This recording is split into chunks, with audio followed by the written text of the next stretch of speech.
वहिनी lower T shirt घालून आहे. तू थांब आता, तुला चांगला धडा शिकवते. तुझं नावच सांगते आईला. आई, काय झालं? तू इथे बसली आहेस आणि तिथे जाऊन बघ ना, तुझी सून लोअर आणि टी शर्ट घालून किचन मध्ये काम करत आहे. अगं, ती तुझं नाव खराब करेल आणि काही दिवसानंतर शॉर्ट कपडे पण घालायला लागेल. काय? सुनबाईने लोअर आणि टी शर्ट घातलेली आहे म्हणजे आता तिच्या लग्नाला 1 महिना सुद्धा झालेला नाही आणि तिने आपलं खरं रूप दाखवून दिलं. घालायच्या आधी एक शब्द सुद्धा तिने मला विचारलं नाही. सुनबाई, ए सुनबाई. काय झालं आई? सुनबाई, तुला लाज वगैरे वाटत नाही काय? हे कसे कपडे घातलेस तू? तुझे सासरे बघतील तर काय बोलतील तुला? अहो आई, आज खूप गरमी आहे म्हणून मी असे कपडे घातले.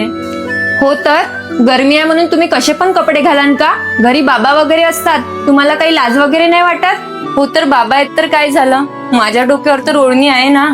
आणि तसं पण मोठ्यांचा मान हा कपड्यांनी नाही होत, तर त्यांचा मान सन्मान केल्याने होते. जर मी साडी घालीन आणि मोठ्यांचा मान सन्मान नाही करणार, त्यांना उलट बोलेल, तर त्या साडी घालण्याचा अर्थ काय आहे मग? आणि हो आई, आज गरमी होते म्हणून मी असे कपडे घातले.